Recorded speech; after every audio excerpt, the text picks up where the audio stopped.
I apologize for the lack of videos recently. I don't really have an excuse beyond I just wanted to be lazy and there wasn't really anything I wanted to talk about to the point that I felt like I needed to make a video. Nah, it's just the same bullshit over and over again. But now shit has popped up that I want to talk about, and unfortunately it's nothing hype. Resident Evil. Now, I've been a Resident Evil fan for a long time. Practically grew up on the original trilogy in 4, watched all the movies, even the animated ones, and I still get hyped when I hear a new game gets announced. By the way, we might get RE8 soon, which could be fucking hype. But there's one truth that all Resident Evil fans have to face sooner or later. It's an inevitable part of growing up. That is, the franchise is chock full of dog shit. Yes, it is a landmark franchise for survival horror and the action horror genres. The characters are iconic, the games themselves are damn near timeless, and there are plenty of other franchises that take heavy inspiration from the classic Resident Evil formula. But there's so many bad parts of this IP that it's impossible to ignore. The Paul W.S. Anderson movies. First one is cheesy fun. The rest are pretty bad. Animated movies are alright. I like the one in the airport, but that one isn't really that great either. Shoot them in the head.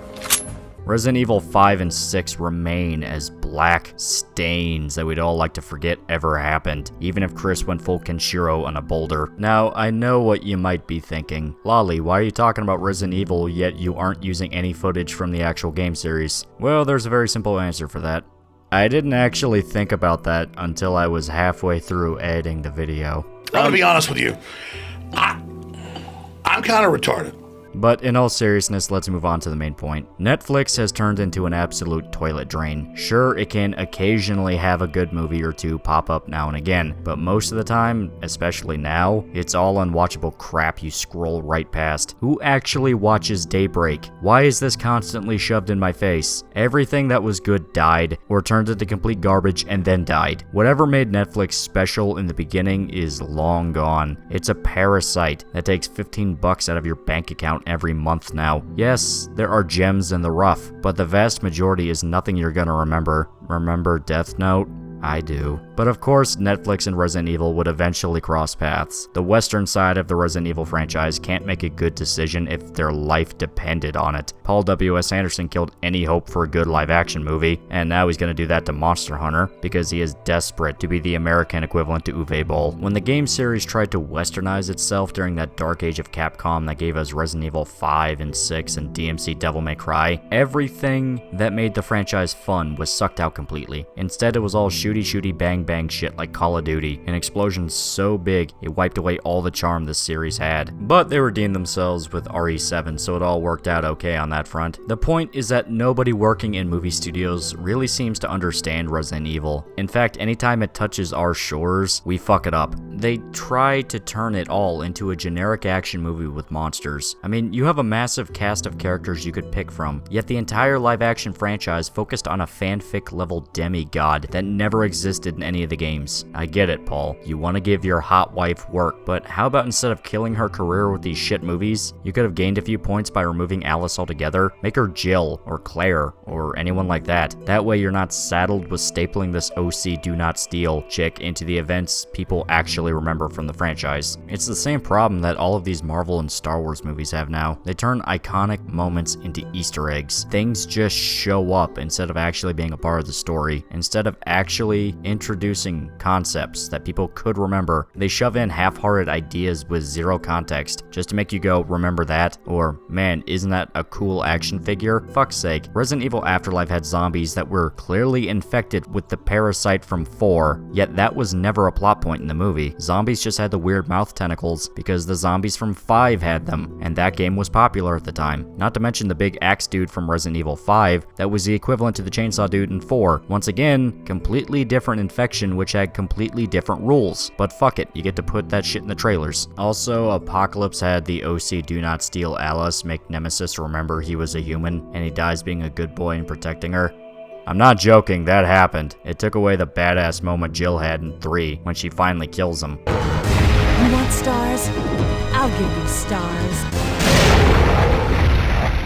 And yeah, was just a completely retarded idea altogether. Fuck Resident Evil Apocalypse. But now Netflix is deciding to take a crack at Resident Evil with a live-action series adaptation. Some details leaked online, and I'm really putting that in air quotes. Come on, you know this is a stealth marketing tactic. Point is, they explain the plot of the upcoming show, briefly. It's gonna take place in Maryland 26 years after the discovery of the T-virus. That's a pretty vague description since we don't know whether or not it means when STARS went to the mansion or outright the outbreak in Raccoon City. But they go on to say the town of Clearfield, Maryland is controlled by 3 big factions: the supposedly decommissioned Greenwood Asylum, the Umbrella Corporation, and Washington, D.C. So right there, if you played literally any Resident Evil game ever, you can guess the plot. Greenwood Asylum is actually under control by Umbrella, who are developing bioweapons for the US military. Something goes wrong, Clearfield is overrun by zombies and monsters, average Joe schlubs have to save the day. So basically Resident Evil 2, but they didn't have the budget to film in a big city. You're probably not gonna see characters like Claire, Jill, Chris, Ada, or Leon show up beyond references and cameos. It'll be random jabronis and jobbers they'll throw in since legacy characters are hard. It's not even the worst idea since 7 showed you can introduce new characters to this series and have us care about them. However, my expectations for this show are gonna be pretty low until proven otherwise, and this is all just conjecture since we don't know any specific details beyond that vague summary. The most we know is that they said Umbrella as a corporation will get fleshed out, so we understand how exactly it operates, which could be fun if they just went full over-the-top satire of corporate America, but I don't know. Actually trying to ground Umbrella in reality kind of goes against the whole idea of them being a faceless, all-powerful mega company. You're not really supposed to know how it works, but it's Netflix, so are you honestly expecting quality? Did you fucking see Doom Annihilation? No, we're gonna get more information as they ramp up marketing towards the release date, and that's when we'll actually figure out what this is supposed to be about. Right now, they want to act clever and tease us. And just saying, teasing only works if the person you're trying to interest isn't expecting a rotten dick in the eye. Will it be scary? Probably not, but to me personally, Resident Evil has never really been that scary. Maybe it's a subjective thing, but even when I was a kid, I haven't found a single thing in this series really that freaky. I mean it. When I played the games when I was just a wee little lad, nothing freaked me out about this. They were just too cheesy, they were goofy, that's how it was for me. They get intense, yes, but they're not scary. It took 7 to actually freak me out. Instead, I've always treated Resident Evil as like watching a John Carpenter movie. It's cheesy, violent fun, and has occasional moments where it does get under your skin. But if I'm being 100% to the T honest, Silent Hill is the series I play when I want to get scared. Demons and supernatural entities are way freakier than just monsters made in a lab, but as stated, this is just a personal preference thing. The rant is over, so let's go ahead and take some bets on the show. Since it's Netflix and they keep fucking things up, I'm going full blackpilled. And before you say, but you liked Witcher, I gotta clarify some things. I liked Witcher when it first came out. I watched the show in one sitting and was pleasantly surprised that it wasn't a complete train wreck. In retrospect, however, there are a lot of problems with the show that didn't quite sink in until I tried to sit through it again. Rule of Netflix Witcher goes as follows. Anything without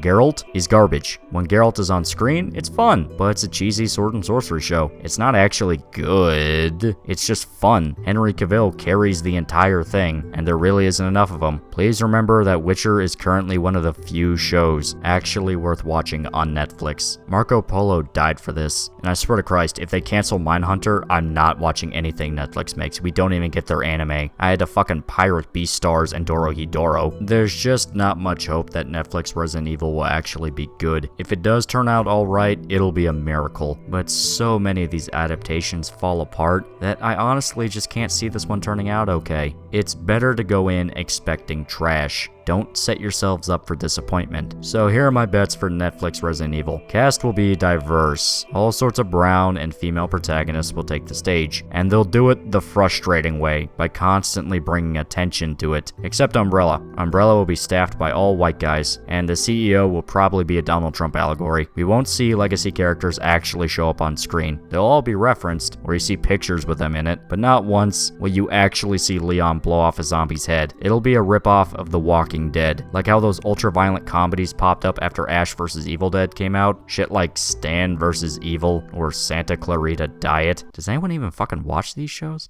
The point is, this will try really hard to be the next Walking Dead, to be the zombie show. If they do try to include monsters, they'll only be teased for a second season, or at best, they show up at the very end. The big boss battle of the first season will be the main cast fighting a fucking licker. The marketing will revolve around the female protagonists being badass. Articles will get penned up pretending that all of the female characters in Resident Evil aren't actually that great, but these new characters in the Netflix show are the bee's knees. Old guard Resident Evil fans will be accused of being sexist, and that old controversy about 5 taking place in Africa will get brought back to life. Writers and actors of the show will actively fight fans on social media, and clickbait news YouTubers will pretend this is a new world war. This is all worst case scenario predictions, but it's like Pavlov's dog at this point. The pattern is so well ingrained that it's impossible to pretend it doesn't exist. I just expect the worst. Fuck's sake, the writer of She-Hulk is following the Attack fans playbook word for word. Instead of trying to hype up the fact she's writing this superhero show for a character a lot of people like, she tried to get South Park canceled because it teaches people that being funny makes you more persuasive. Jesus Christ, we've actually reached that point. Instead of asking why I'm not excited, ask why I should be excited. The job of a show is to sell itself, not call you a piece of shit for not watching it. Now, Resident Evil hasn't done a single thing except leak that vague plot summary, but I'm just saying, don't be surprised if this looks anything but good. Now, that's all I can say about Netflix Resident Evil. We simply don't know much about the show, and my expectations are in the grave. If we get more information and it actually does look like a good time, I'll make an update. Hell, I would love to make an update like that. I want this to be good, to prove me wrong and actually be hype as all fuck. But this pattern has played out one too many times for me to be optimistic. Who knows? In the end, we still got RE3 remake coming out, so that'll make up for